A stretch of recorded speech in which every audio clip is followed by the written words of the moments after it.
Oui. Ah non, mais je vais féliciter. Je tiens à ce qu'on félicite Virginie. Félicitations pour le travail remarquable. Bravo.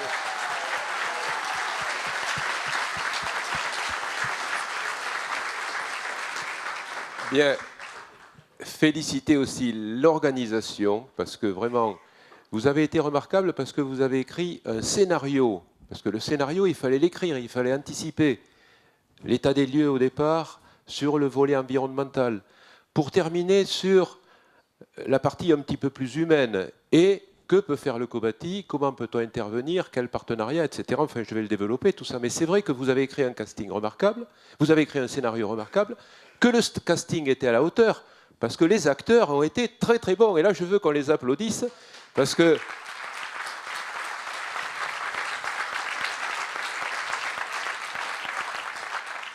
Alors, il y a un des acteurs, un des intervenants qui a dit ce matin que Cobati était à la pointe de l'épée, et je le reprends à mon compte, au moins au niveau métaphorique, on est à la pointe.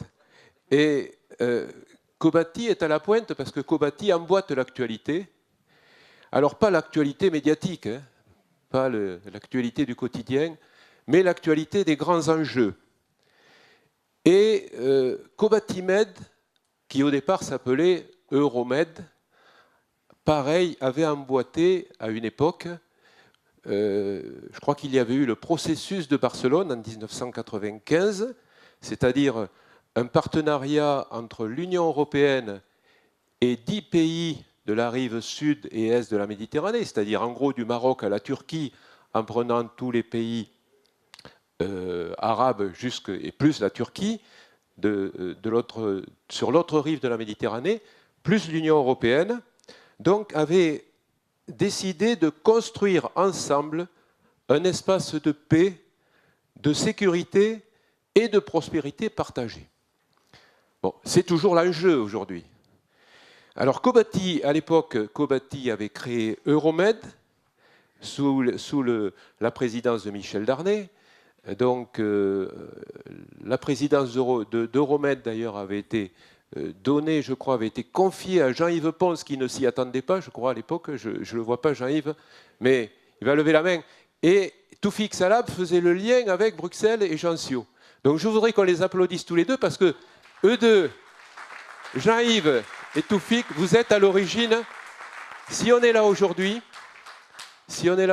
pour les 6e rencontres Cobatimed, c'est parce que vous avez travaillé à l'époque et ça n'a pas été simple parce qu'il y a eu deux manifestations à Marseille. Ensuite, il y a eu Valence, Montpellier, Bologne. Et puis depuis 2014, on s'était un petit peu endormi. On est en 2018, on a perdu, je ne vais pas dire qu'on a perdu 4 ans, mais je pense qu'il faut refaire ça tous les 2 ans. Donc. Alors je ne vais pas prendre un engagement, mais je vais vous dire aujourd'hui qu'on va faire en sorte de renouveler un Cobatimed dans 2 ans. Ah, voilà, je l'espère. Merci. Alors, on a eu un parterre d'experts particulièrement remarquable. Je vais un petit peu développer ou résumer ce qui a été dit. Mais bon, je suis un lecteur de Victor Hugo, de Saint-Ex, des démographes aussi. Je parlais avec M. Courbage d'Emmanuel Todd et d'Hervé Lebras. Enfin, Hervé Lebras, pardon, je le prononce à la bretonne. Donc, Emmanuel Todd et Hervé Lebras sont 2 spécialistes qui vous ont inspiré, d'après ce que j'ai compris. Mais des fois, j'ai lu un San Antonio, et je vais vous citer Frédéric Dard. La Méditerranée est une sorte de Gange où les nombrils vont en pèlerinage. Et je trouve ça magnifique, parce que c'est vrai, la Méditerranée, à partir des années 60-70, c'était une sorte de Gange où les nombrils vont en pèlerinage. C'est-à-dire qu'en plus de la population qui entoure ce littoral méditerranéen, il y a un afflux de gens qui viennent de l'extérieur et qui apportent tous les problèmes liés à la présence de l'homme et aussi à la surpopulation à certains endroits. Alors, qu'est-ce que le littoral? J'ai beaucoup aimé l'intervention de la première table ronde hier matin sur la définition du littoral et de cet espace singulier qui est une frontière entre 2 mondes. Le monde salé et le monde qui ne l'est pas, entre l'air et l'eau, et surtout avec, au niveau de la vie, avec un niveau d'oxygène qui est complètement différent entre l'air et l'eau. Et puis la rencontre entre les trois éléments. C'est le seul endroit, les espaces littoraux, où on a la rencontre entre l'air, l'eau et la terre. Je dirais que c'est important parce que tous ces lieux de singularité, comme je dirais les lieux de singularité, où quand les hommes différents se rencontrent, tous les lieux de singularité sont à la fois riches et complexes et fragiles. Et c'est cette fragilité qui est importante. Alors, on sait tous que la vie a pendant très longtemps été marine, et vous avez très bien mis en perspective ce renouvellement perpétuel de la vie, ce renouvellement des espèces. Le problème aujourd'hui, c'est que pour des raisons anthropiques, c'est la faute de l'homme, tout ça s'accélère et ça va très vite. Le changement climatique s'accélère du fait de la présence de l'homme et pareil, l'évolution des espèces, la disparition de certaines espèces, même l'apparition de nouvelles espèces. Monsieur Gilles Boeuf, hier soir, tu me disais hier soir qu'il y avait de nouveaux moustiques qui apparaissaient dans le métro. Et c'est l'homme qui a créé le métro, effectivement. C'est quand même quelque chose d'assez exceptionnel. C'est-à-dire que l'homme fait apparaître, par son mode de vie, de nouvelles espèces et en détruit rapidement d'autres. Donc ce sont des questions à se poser et des questions qui sont importantes au plan environnemental. Alors au niveau de la fragilité de la Méditerranée est une mer fermée. J'essaye de retrouver, pardon, parce que j'ai pris, c'est difficile, hein, chaud de vous faire ce résumé. Donc on a un changement climatique de 2 à 5 degrés. On aura un changement climatique de toute façon. Le niveau de ce changement sera sans doute lié aux mesures que nous prendrons. Il y a une grande fragilité aussi de la Méditerranée, qui est une mer fermée. C'est-à-dire que, outre l'augmentation de la température, il y a ce problème de biodiversité qui se pose. Et puis, en plus, c'est ce qu'on a vu ce matin, il y a le problème de surpopulation. Alors, on a évoqué tous les problèmes liés à cette évolution de la mer. Le niveau de la mer va changer, il va bouger. La mer va monter de toute façon, par la fonte des glaciers ou pour d'autres raisons. Quoi qu'il en soit, on sait que le niveau de la mer monte. Parfois, le littoral même s'abaisse, comme ça a été dit ce matin pour Venise. Il y a aussi une artificialisation, hein, c'est un mot anglo-saxon mais d'origine française au départ, du littoral qui apparaît. Et ça, c'est grave. Après, il y a aussi le phénomène spécifique au Liban, qui est victime de sa situation géopolitique et des afflux de population et de la gestion des déchets qui sont rejetés à la mer. La démarche de développement durable et de protection de l'environnement doit passer par les jeunes générations. C'est ce qu'on a dit hier. Les jeunes générations, nous n'en parlons pas assez aux enfants, nous n'en parlons pas assez dans les écoles. Et je trouve que ça, c'est un enjeu important. Et peut-être que Cobati peut avoir un rôle dans ce domaine-là aussi. J'ai été rassuré par les élus, locaux et régionaux, dans la mesure où alors je crois qu'ils ont été bien choisis quand même, parce que je crois que ceux-là ont la bonne sensibilité. Je crains malheureusement que ce ne soit pas le cas de tous. Mais ceux-là, ils ont c'est vrai, cette sensibilité environnementale et aussi humaniste qui fait qu'ils tiennent beaucoup. Ils tiennent beaucoup donc à nos équilibres. J'essaye de repérer, vous voyez, je ne suis pas un as. Les élus locaux aussi nous ont dit quelque chose d'intéressant.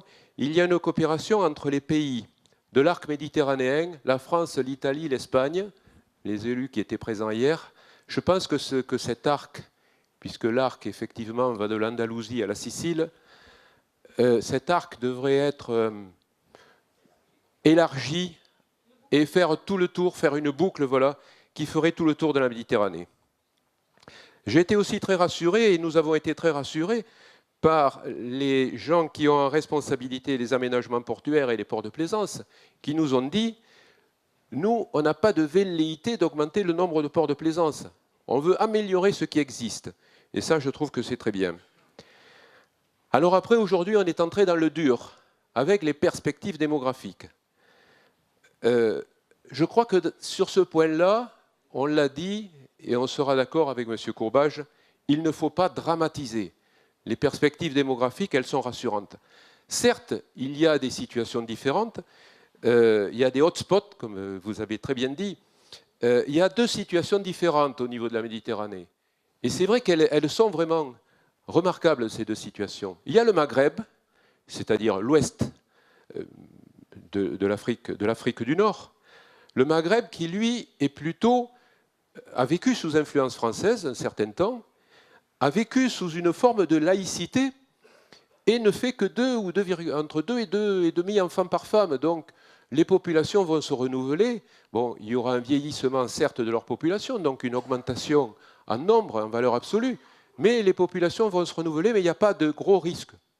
Le seul risque, effectivement, ça a été dit par un des intervenants, c'est le chômage des jeunes Algériens, qui sont nombreux, parce qu'il y a 20 ans ou il y a 25 ans, la démographie était beaucoup plus dynamique qu'elle ne l'est aujourd'hui en Algérie. Et effectivement, ces jeunes qui arrivent sur le marché du travail ne trouvent pas de débouchés chez eux. Donc, que vont-ils devenir dans les années à venir? Pour l'instant, la manne pétrolière et la manne gazière fonctionnent bien, mais est-ce que ça va continuer comme ça? Alors, dans les hotspots, j'ai bien retenu, c'est plutôt vers le Machrek qu'il faut se poser la question, puisque l'Égypte... Alors l'Égypte, moi, elle m'inquiète personnellement, parce qu'il y a 100 millions d'habitants, il y a 30 000 km² habitables. Faites la division, ça fait 3 000 habitants au kilomètre carré. Alors certes, ils ne vivent pas à l'occidental, parce que, je ne sais pas si vous avez ces statistiques en tête, moi je les ai, mais la densité urbaine en Australie est de 300 habitants au kilomètre carré. C'est-à-dire que dans l'agglo de Sydney, vous avez 4 ou 5 millions d'habitants, et vous divisez par 300 km², ça vous donnera la superficie de l'agglomération de Sydney. Plusieurs milliers de kilomètres carrés. Ceci pour dire que les Occidentaux, dans les pays neufs, sont consommateurs d'espace, alors que dans certains pays orientaux, ils vivent sur des espaces très réduits. Parce que dans les 30 000 km², il y a les espaces habitables, mais il y a aussi les espaces cultivables, ce qui rend la situation un petit peu plus difficile. Donc, espérons que l'Égypte n'arrivera pas, parce qu'au rythme actuel, elle peut arriver à 200 millions avant la fin du siècle, et je ne sais pas comment ils vont gérer le problème. Et là, ça sera un vrai problème méditerranéen. Alors c'est vrai qu'après, il y a ponctuellement un petit hotspot Israël-Palestine, dans la mesure où il y a les tensions communautaires que l'on connaît, et où les gens, où les populations s'aperçoivent qu'il faut qu'elles soient majoritaires sur leur territoire. Parce que si elles ne sont pas majoritaires, ben, il y a un risque d'être avalé ou absorbé ou de dégager. Bon, je pense que ça s'arrêtera très vite, mais il faudrait qu'effectivement un certain nombre de mesures soient prises au niveau politique international pour calmer cette situation. La situation de l'Afrique subsaharienne est plus inquiétante, mais elle est éloignée de notre problématique, puisque, vous l'avez très justement dit aussi, il y a des migrations régionales et non pas internationales en Afrique subsaharienne. Les migrations internationales sont très peu nombreuses. Les subsahariens qui arrivent en Europe aujourd'hui viennent de Libye. Il y avait effectivement 2 ou 3 millions de subsahariens qui travaillaient en Libye au moment où la Libye était opulente et qui maintenant doivent quitter la Libye. Alors, quel rôle peut jouer Kobati là-dedans? On nous a très bien dit qu'il y avait des modèles de partenariat.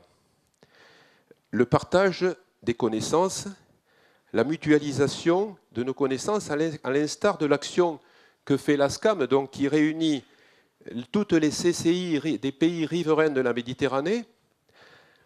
Et j'ai remarqué que vous aviez un nombre important de membres au niveau de l'ASCAM, et je vous en félicite parce qu'effectivement, c'est un partenariat qui suscite un certain intérêt de notre part. Vous travaillez avec les grandes institutions européennes dans le domaine de l'économie, du tourisme, de l'énergie, en fait dans tous les domaines qui nous intéressent aussi. Kobati Liban a fait une excellente Intervention au niveau du partage que représente Cobati et de l'appui du fédéral, et j'en remercie Nassib dans son intervention, sur le travail technique, juridique et administratif pour lequel nous les avons accompagnés, notamment la remise à jour de certaines règles d'urbanisme, des règles d'urbanisme pour la ville de Beyrouth, pour les problématiques d'accessibilité aussi. Je trouve que c'est vraiment là le rôle de Cobati, et nous continuerons à travailler dans ce sens-là. Quant au district international, qui est le 11, là, le district alpin, qui permet des échanges sur les volets réglementaires et administratifs et les différents usages entre nos différents pays, j'ai beaucoup apprécié, et par modestie, je pense que Edgar n'en a pas parlé, mais il s'est tenu il y a 3 semaines une matinée de travail sur le BIM à Aoste, à laquelle j'ai assisté, et qui était très intéressante. Parce que le BIM, qui est maintenant dans notre transversalité des métiers de la construction, fait apparaître des difficultés du fait de différences culturelles, mais aussi des différences réglementaires et structurelles. Structurelles parce que le tissu professionnel n'est pas partout le même, il n'est pas forcément adapté à l'usage du BIM. La taille des cabinets d'architectes ou les très petites entreprises qui travaillent dans le domaine du bâtiment auront quelques difficultés. Bon, en France, il y a des grands groupes, mais il n'y a pas que des grands groupes. À Cobati, il y a beaucoup de petites et moyennes entreprises. Et donc, nous ressentons bien cette problématique. Et je trouvais que cet échange qui a été fait entre les Suisses, en présence des Suisses, des Français et des Italiens, à Aoste était remarquable. Et là aussi, Cobati a un rôle important à tenir pour faire apparaître ces problématiques-là. J'ajouterai que Cobati est soucieux de ces partenariats. Nous en avons un certain nombre au niveau de la fédération Cobati, et c'est vrai que ce sont essentiellement des partenariats avec des structures qui interviennent en France. Donc la QC, l'Agence Qualité Construction, le CAH, le Club de l'amélioration de l'habitat. Alors nous en avons aussi une autre, un partenariat avec le Comité mondial des apprentissages, qui a été mis en place et qui nous donne une vision un petit peu différente de ce que nous pouvons faire au niveau méditerranéen et au niveau international. En tout cas, nous avons un exemple à suivre avec, je dirais, le travail qui est fait par la SCAM et qui nous a été très bien décliné. En conclusion, au-delà de ces pistes de partenariat, j'ai trouvé que ces 2 jours de travail, et je vais les résumer sous les 2 aspects, le volet environnemental, le problème de la Méditerranée, c'est quoi? Une problématique environnementale, une problématique humaine. Une problématique environnementale parce que c'est un lieu fragile, une problématique humaine parce qu'il y a des distorsions dans les évolutions des populations et dans le partage des ressources entre le nord et le sud, disons-le clairement. Alors, permettez-moi une citation pour le volet environnemental. Alors, encore Saint-Exupéry, je vais faire que du Saint-Ex d'ailleurs aujourd'hui.